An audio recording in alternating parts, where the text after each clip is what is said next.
utilizado e verificar a necessidade de exames adicionais para a confirmação do quadro geral do paciente. A metodologia. A revisão bibliográfica e pesquisa nossa da biblioteca Padre Inocente Rádio Exame e base de dados Linux com imagem e vistas eletrônicas como ciência. A paciente é uma mulher de 59 anos, 93 quilos e 1,56 m. Ela queixa de falta de ar, dor nas pernas e articulações e edema nas articulações e azia. A moléstia atual dela é diabetes mellitus descompensado e a história progressiva é diabetes mellitus há 20 anos, transplante renal, angioplastia e ela nega tabagismo e etilismo.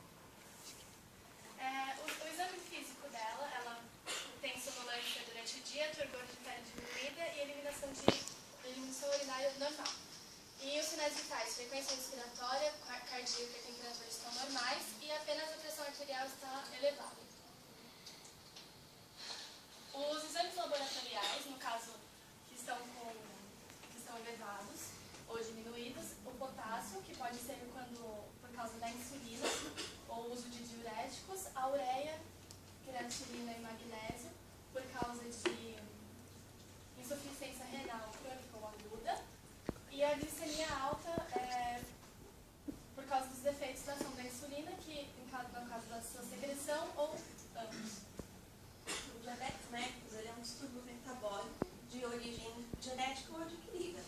Ele é classificado pela hiperglicemia em jejum ou quando seu nível plasmático de glicose está igual ou superior a 200 mg por decilitro. É classificado em tipo 1 porque é autoimune, destruindo as células beta-pancreáticas, ou do tipo 2, que é de acordo com graus variáveis de resistência à insulina. Nós tentamos aqui relacionar com a história clínica da paciente o transplante, a angioplastia que ela fez, com diabetes do tipo 2. Por exemplo, indivíduos obesos eles são mais propensos a terem a diabetes porque eles apresentam uma resistência à acetilcolina, diminuindo assim o óxido nítrico, uma vez que a obesidade está relacionada diretamente com a resistência à insulina. Desculpa, eu falei errado. Isso que eu expliquei é referente à hipertensão. A obesidade é só a resistência à insulina. Pacientes que têm diabetes, eles vão assim ter com a resistência à acetilcolina, diminuindo o óxido nítrico, aumentando a pressão arterial. E os obesos só possuem uma maior resistência à insulina. A hipercolesterolemia associada aos fatores como diabetes e hipertensão, elas podem levar a um caso maior de aterosclerose, que está associado com a angina, sendo muitas vezes necessário a angioplastia. E já é sabido que até 40% dos pacientes com diabetes, eles apresentam uma insuficiência renal progressiva, muitas vezes sendo necessário o transplante.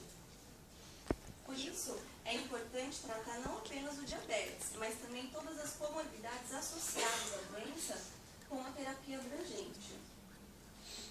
Aqui é a farmacocinética dos medicamentos. Nós podemos verificar que todos têm uma distribuição parecida, sempre acoplados a proteínas plasmáticas devido à sua afinidade e a sua expressão normalmente por via renal.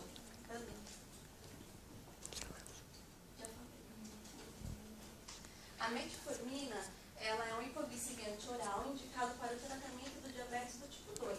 A metformina, ela está indiretamente ativando a MPK, aumentando assim a sensibilidade de insulina no músculo esquelético e no tecido adiposo, aumentando a captação da glicose, reduzindo a gliconeogênese e fazendo com que reduza a hiperglicemia. Já a insulina, ela atua nas células alvas com os receptores de tirosinquinase. E tem algumas ativações, como por exemplo o GLUT4. O GLUT4 ele vai para a membrana plasmática para captar a glicose.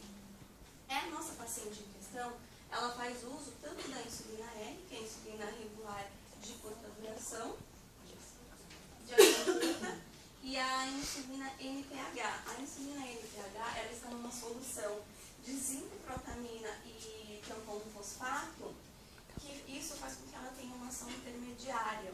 E associada com a insulina regular, elas vão controlar a secreção endógena da insulina.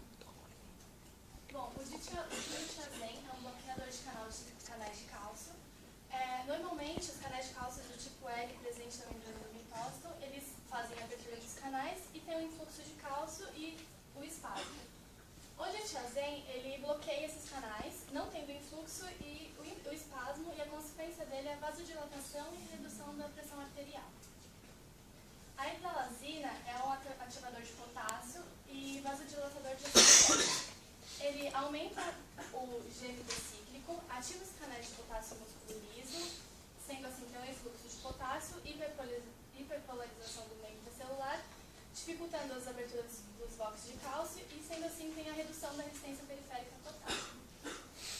A hidroclorotiazida, ela é um diurético que atua no túbulo distal para o tratamento da hipertensão.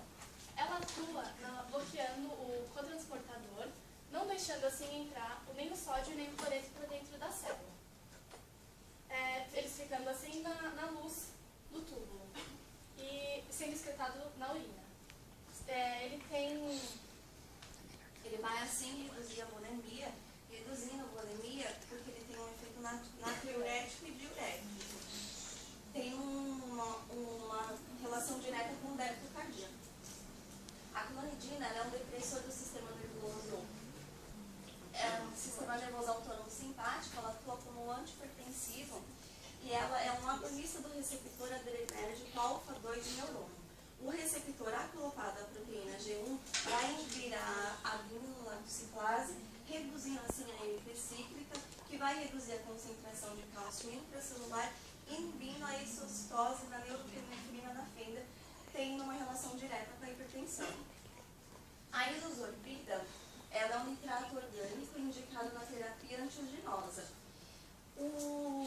A isosorbida, o doador de óxido nítrico, aumenta a GNP cíclica, que assim ela vai ativar a PKG. A PKG, ela vai fosforilar diversos substratos, fazendo com que ocorra uma redução de cálcio intracelular e o relaxamento. A atorvastatina, ela é indicada para o tratamento de hipercolesterolemia. No hepatócito, tem uma proteína chamada HMG-CoA, junto com a enzima HMG-CoA redutase, forma o mevalonato e, consequentemente, colesterol. A atorvastatina, ela bloqueia essa enzima, então, é um fator limitante para a formação do colesterol. A atorvastatina, ela reduz a síntese hepática de colesterol, e aí reduz o LDL, o colesterol plasmático, e regula a síntese no receptor, tendo mais receptores para o LDL. A carbamazepina, ela é inibidora da função dos canais de sódio. Ele é antipirético e estabilizador de humor. No caso da nossa paciente, é estabilizador de humor, porque faz um estímulo limiar, consequentemente potencial de ação, abre-se os blocos de sódio, há despolarização e inativação dos blocos de sódio, e ela atua aqui, que é bloqueando os canais inativos, e não tem a redução de canais funcionais para o potencial de ação. É importante para ela, porque como ela tem uma suscetibilidade em ter infarto, ela não pode ter nenhuma tensão emocional, e esse medicamento vai ajudar. Ela não tem infarto. A nossa paciente, ela realizou alguns exames hematológicos e não só hematológicos. Foi apresentada alteração no reticulócitos e na bilirrubina. Isso pode caracterizar um quadro de anemia hemolítica. A anemia hemolítica é o aumento da destruição das hemácias. Aqui, o reticulócito aumentado pode ser considerado uma anemia regenerativa, porque a medula, por conta dessa destruição, ela vai produzir mais células. Já a bilirrubina, o eritrócito, quando é fagocitado, dentro da porção M orgânica da hemácia, tem a portoporfira, que ela vai sofrer ações enzimáticas, se transformando em bilirrubina. A bilirrubina fora do macrófago, ela vai se transformar em bilirrubina não conjugada. A anemia, ela pode ser considerada extracorpuscular devido à bilirrubina, sendo classificada em autoimune pela presença dos autoanticorpos IgG ou IgM, tendo causas idiopáticas ou secundárias como lúpus, autoimune devido à gravidez ou transfusão sanguínea,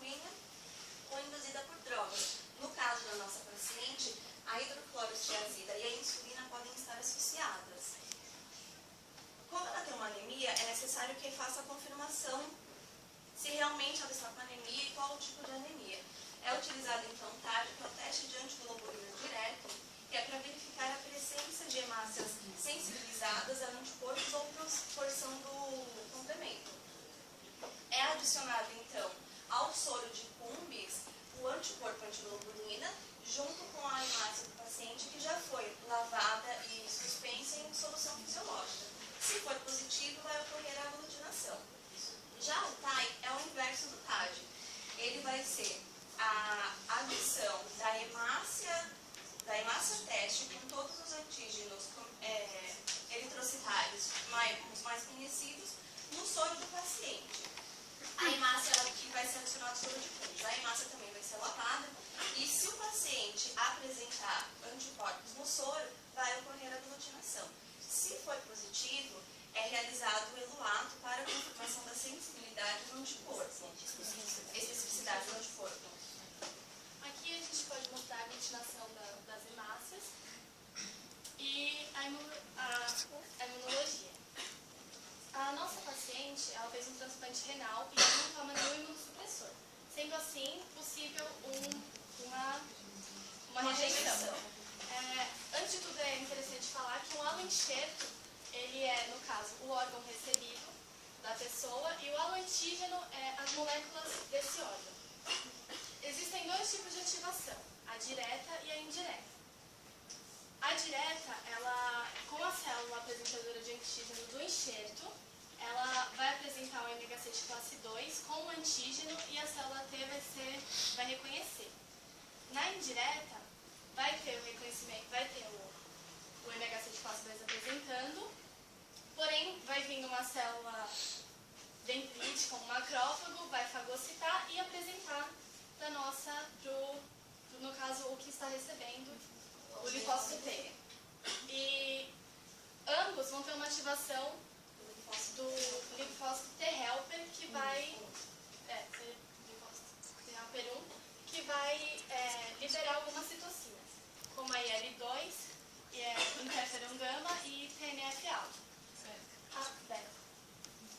A IL-2, no caso, ela vai ajudar a proliferação de linfócitos B, citotóxicos e efetores. A interferon gama, ela vai aumentar os macrófagos e também ativar a ômega 6 classe 2 e o TNF-beta vai ter uma citotoxicidade direta no enxerto.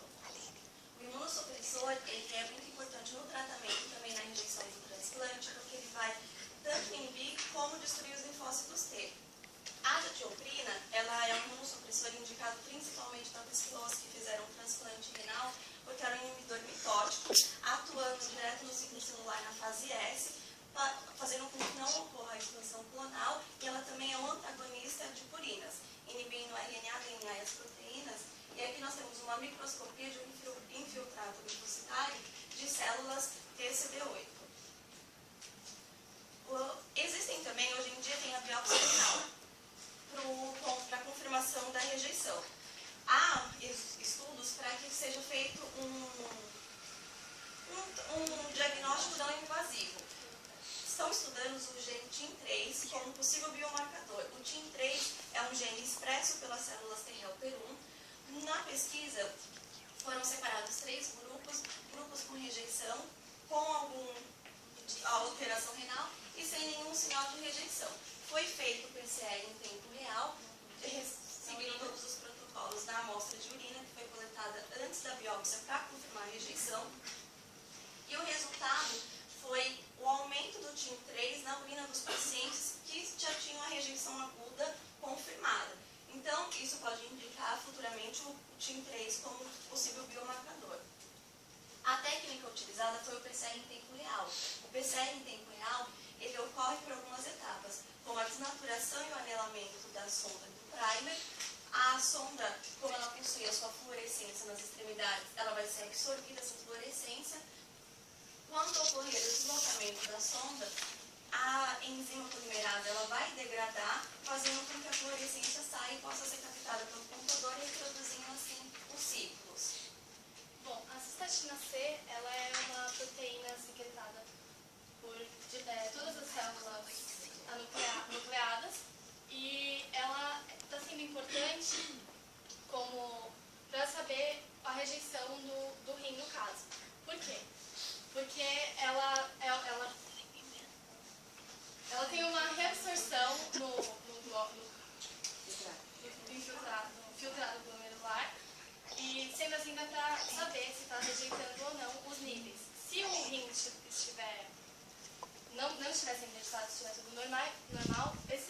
dessa proteína, ela estará normal. A dengue chikungunya. A paciente ela também realizou alguns exames apresentando alteração tanto na plaqueta como nos leucócitos. Como ela apresenta alguns sintomas, como dores nas articulações, o cansaço, esses sintomas eles podem ser associados tanto a dengue como a chikungunya. Mas somente com esse quadro dos exames e com os sintomas não é possível firmar o diagnóstico. Por isso a paciente realizou alguns testes complementares, como a sorologia para dengue e para o chikungunya IgM, ambos deram negativo, e ela fez o NS1 para dengue que deu positivo. O NS1 é uma proteína que está presente no vírus da dengue e ele pode ser detectado pelo exame do primeiro até o 7º dia. Como foi positivo, nós podemos confirmar que ela está no momento com a dengue no início. Existe também o isolamento viral, que é para a detecção dos 4 sorotipos da dengue, para saber qual é o sorotipo. Esse exame, ele precisa ser colocado a amostra de sangue do paciente até o 5º dia após o sintoma, é feito o isolamento ou no mosquito ou em cultura celular, para que a identificação é feita por imunofluorescência e testa-se o anticorpo policlonal. Se for positivo, aí vai ser testado um anticorpo monoclonal para identificar qual vai ser o sorotipo. O AS. O AS é um anti-inflamatório não esteroide indicado como analgésico ou antiagregante. No nosso caso da paciente, ele é indicado como antiagregante. Quando as plaquetas elas são expostas ao fosfolipídio, elas são ativadas. Acontecendo assim, a ação da fosfolipase A no ácido araquidônico, que ele está internamente na plaqueta. O ácido araquidônico ele vai sofrer uma ação da enzima COX, fazendo com que ele fique na plaqueta. Vão acontecer diversas reações para que ele forme o tromboxano. O tromboxano ele vai ativar receptores de glicoproteína na plaqueta. Todas as plaquetas elas possuem a glicoproteína. Isso vai fazer com que elas se agreguem. O AS ele vai inibir a COX. Inibindo a COX, não vai formar o tromboxano, ela não vai ativar o receptor, elas não vão se agregar. No caso da dengue, nós indicamos que essa medicação seja suspensa, porque ela já está com uma plaqueta diminuída. Se ela está com a plaqueta diminuída e elas não vão agregar, aumenta o risco de hemorragia. O omeprazol, ele é um inibidor da bomba de prótons e ele é um fármaco que se torna ativo pelo ambiente ácido do estômago. No caso, então, ele inibe a bomba de prótons na célula parietal gástrica e reduz a secreção de H+, da luz gástrica, diminuindo a secreção.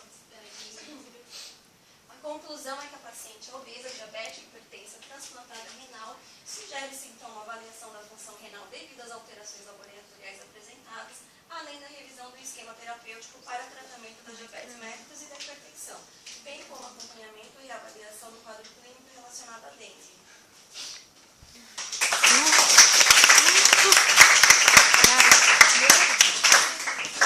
Ai, que agonia. Vou 20 minutos, eu acho. Alguém grava aqui. Jesus, eu tô muito bem. Tipo, faltou segundo. Olá, meninas. Bom, boa noite, gente. Era linda, né? Eu leio. Gente, sim, eu achei que ficou bem corrida a apresentação de vocês. Eu percebi que não só na minha disciplina, mas em outros ocorreram alguns erros conceituais importantes, como, por exemplo, deixa eu lembrar que o nome era Daniele, né? A Daniele, no momento que você estava apresentando a anemia hemolítica, você falou que o paciente estava com uma anemia extracorpuscular, foi isso, Dani, que você falou? Eu me expressei errado. Na verdade, ele tem anemia hemolítica e pela bilirrubina a gente acaba concluindo que ela é extravascular. Porque se fosse... Não é extracorpuscular. O que é anemia extracorpuscular, vocês lembram? É porque quando tem o aumento da hemoglobina também, né? Aí... Não, isso é intra. Não, corpuscular, que você falou o termo corpuscular. Só estou tentando revisar com vocês um conceito. O que é uma anemia extracorpuscular? comentou, elas já trabalharam demais, né? Os outros universitários, por favor.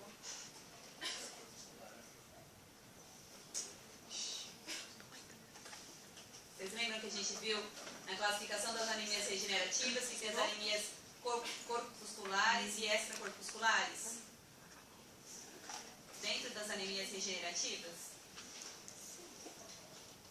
E as corpusculares são as congênitas e as extracorpusculares são as adquiridas. Tá?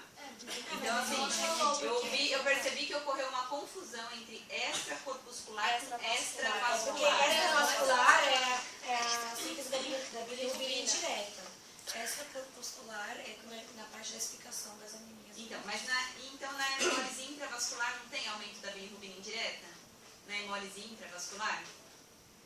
Tem principalmente o aumento das hemoglobina. Da hemoglobina.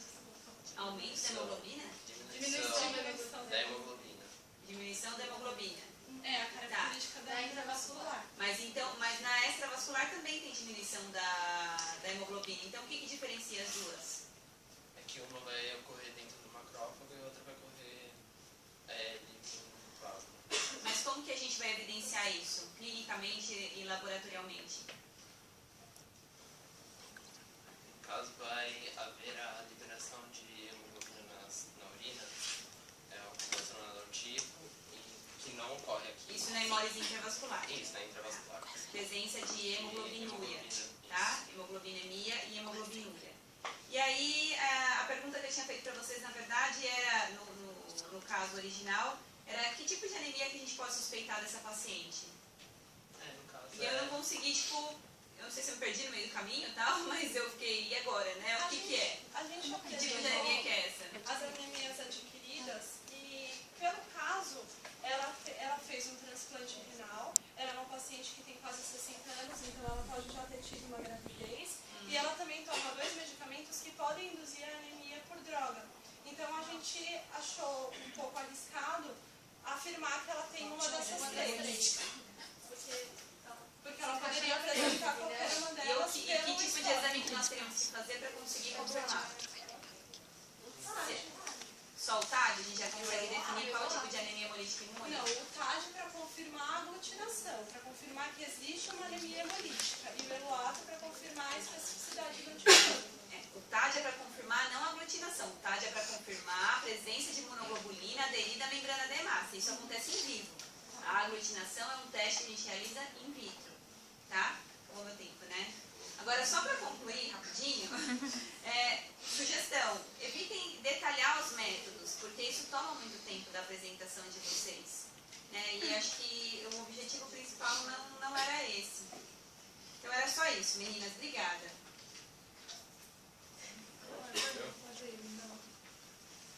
Bom, gente, Vocês poderiam propor algum exame complementar para confirmar ou refutar alguma hipótese, fazer parte da elaboração do trabalho. Responderia lindamente a professora A gente Juliana. apresentou o TAD e o TAI como 2 exames que poderiam confirmar a anemia hemolítica. Então, é que vocês falaram sobre a técnica. Eu queria que vocês falassem sobre as possibilidades de resultado, entendeu? Ah, se desse isso, pode ser isso. Se der isso, eu preferia que vocês tivessem abordado dessa maneira, porque da forma como começou no imunemato com um erro conceitual. E aí depois, em seguida, eu fiquei ainda sem a resposta para a minha pergunta. Foi um erro na verdade, de expressão. Uhum. Mas está escrito, né? Eu fui. Expressão escrita. Vai lá. Bom, meninas,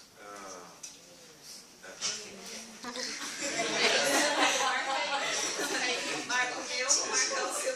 eu marquei o seu acréscimo. Bom, as considerações da hematologia, a professora Juliana, no fim das contas, já acabou fazendo. Então, a minha parte vai ser bastante rápida. Não esqueçam, se ela não é revista eletrônica, é portal de revistas eletrônicas. Tá?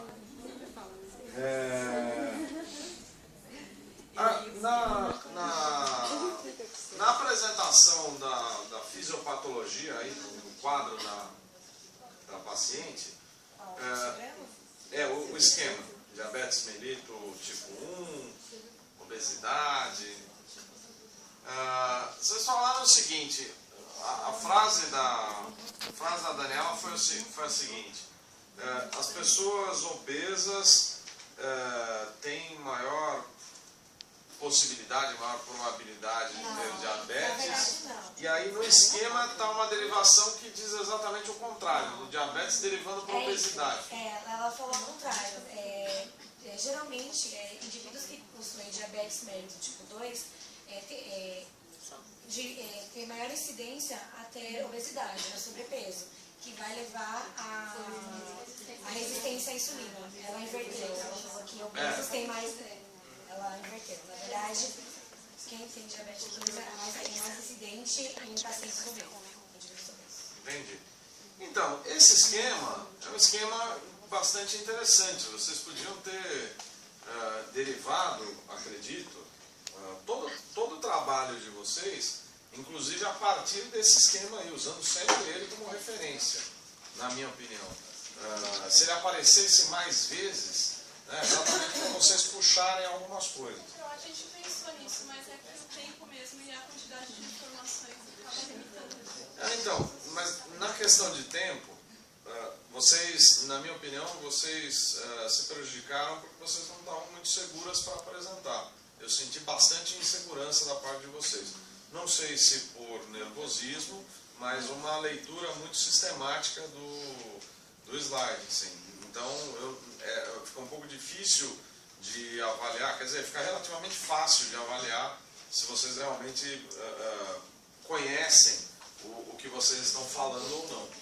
Né? Eu senti muita leitura da parte de vocês. Então, procurem, para as próximas apresentações, ensaiar um pouco mais, né? Cada um fazer a sua... Professor, pior que não foi por falta de ensaiar, porque a gente ensaiou, então acho que foi nervosismo. Então tinha que ensaiar, quantas vezes vocês ensaiaram?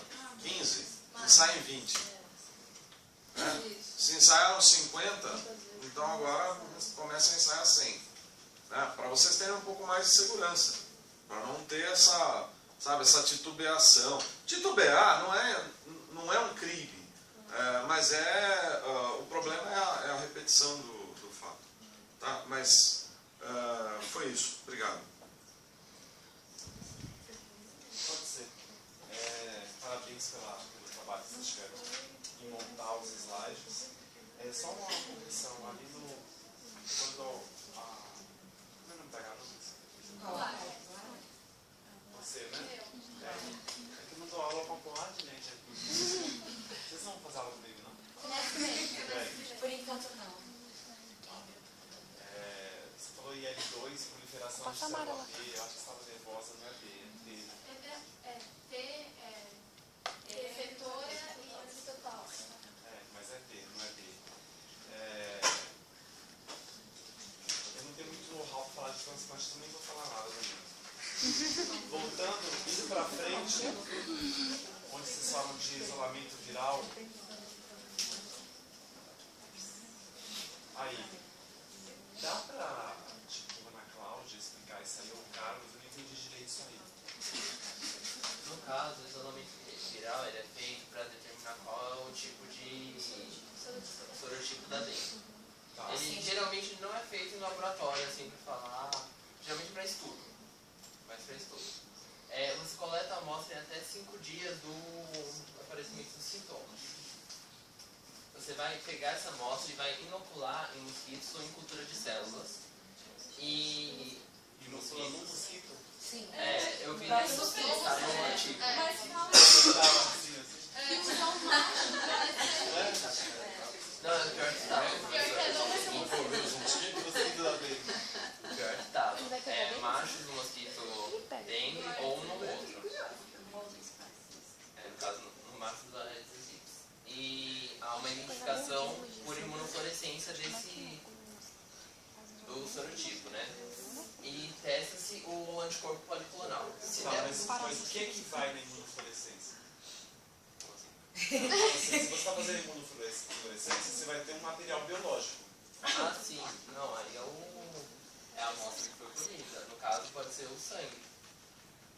Pode ser o sangue ou é o sangue? É o sangue. É o sangue. Tá bom.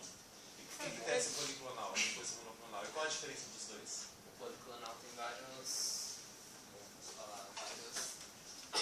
Olha, pelo que eu entendi, o policlonal é para ver se o teste foi positivo ou não. Quando você identificar que ele foi positivo para um dos sorotipos, você vai testar com o monoclonal específico para identificar qual dos sorotipos da dengue é. Eu entendi. Vocês entenderam? Tá, eu só não entendi direito esse negócio de fluorescência. Você testa, você coloca o sangue da pessoa e Não, incuba com o anticorpo monoclonal? Não, desculpa, não é não. No caso, você vai pegar a cultura de células, que foi feita com a amostra do paciente. E a partir dessa cultura de células vai ser feita a imunofluorescência. Não é do sangue. Tá, mas aí você coloca um anticorpo policlonal, monoclonal conjugado com fluorocromo, é isso? É? Só que toda vez que vocês colocarem no slide e na intenção de explicar alguma coisa, tem que estar muito bem claro na cabeça de vocês o que vocês querem falar.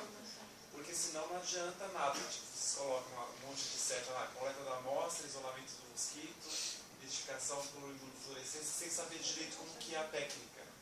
E sem saber tipo, como funciona. Porque, por exemplo, eu não faço isso aí. Eu não faço a menor ideia de como faz esse tipo de teste. E se você se dispõe a explicar isso, eu acho que vocês têm que saber na ponta da língua do que se trata. Para não passar por esse tipo de saia justa, né? Também não sei se vocês não sabem explicar direito. Eu acho que essa não é cultura. Sabe? Assim, só se O dá. artigo também não ajudava. Mas aí você vai em outro artigo, né? Deve ter mais coisas sobre isso. Só para dar uma pesquisada maior. Mas é só isso. Parabéns pela apresentação e melhorem na próxima vez, nos próximos meses. Vamos lá, crianças. Eu senti, conversando com a Juliana, falta de alguns conceitos. Que tipo de diabetes vocês acham que esse paciente apresenta? Tipo 2. Ele usa 2 insulinas e metformina, que tem indicação também para diabetes tipo 1, tipo 2, só porque ele é obeso? Não só porque ele é obeso, é porque, enfim, durante as pesquisas que a gente fez, a gente percebeu que o diabetes tipo 1 é também conhecido como infanto-juvenil. Apesar de não ser uma regra, ele se manifesta em indivíduos mais jovens. Ela tem quase 60 anos e ela foi diagnosticada com diabetes há 20, então aproximadamente aos 40 anos. Aí a gente juntou esses E ela poderia nem ser obesa nessa época, né? A gente não A gente vai pela tinha medicação, olha, ela usa uma insulina rápida e uma regular. Qual a principal característica do diabetes tipo 2? resistência. Pois é. Não sei, eu acho Mas que... a gente tinha pensado que Por talvez... isso que eu falei para vocês, procura na Sociedade Brasileira de Diabetes qual é a terapia preconizada. Porque geralmente não se faz uso com 2 insulinas e um diabetes. E outra coisa, ela está com a glicemia altíssima. Primeiro, isso não é consequência da insulina, hein? Ela está descompensada, é da falta dela. E segundo, essa cetoacidose é responsável, pode ser, fortemente sugere aí, essa alteração na calemia. Porque quando você aumenta muito a concentração de íons H+, no meio extra, a célula ela troca H+, pelo potássio, na tentativa desesperada de reduzir o pH no meio extracelular.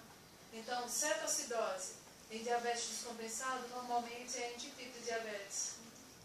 Entendeu? Por isso que é o que é. A gente também tinha pensado que ela poderia usar essa combinação de insulinas, porque como ela é obesa, as células beta do pâncreas podiam estar em esgotamento, talvez Pois com maior mas secreção eu não de sei, insulina. eu acho que eu teria ido mais para o diabetes tipo 1. É que a gente E encontrou por mais causa da fácil pela cetoacidose, tipo 2. e metformina não é hipoglicemiante, ele é anti-hiperglicemiante. Vamos lá, vamos para algumas coisas críticas. A carbamazepina vocês colocaram como um estabilizante do humor. Sim. Ela apresenta alguma alteração, dorme pouco, é irritada, deprimida? Ela apresenta sonolência durante o dia e acho que esse foi um dos principais fatores. Mas uma carbamazepina, vocês falaram que tem ação inibitória sobre o sistema nervoso central. Ela iria dormir mais. É que a gente achou que por ela pode apresentar sonolência por uma carga Pois é, não. Sabe qual é a correlação mais importante para a carbamazepina? Ela no relatador, a carbamazepina pode ser utilizada como analgésico. E a ação acaba sendo meio que similar ao analgésico opioide. E não existe G1. Ela foi errada, GI. Pois é, então foi isso. Não é assim a insegurança, gente, é a repetição de equívocos conceituais. Tá? Só para terminar, o ditiazem é utilizado como antipertensivo? Qual é uma outra indicação terapêutica que seria interessante?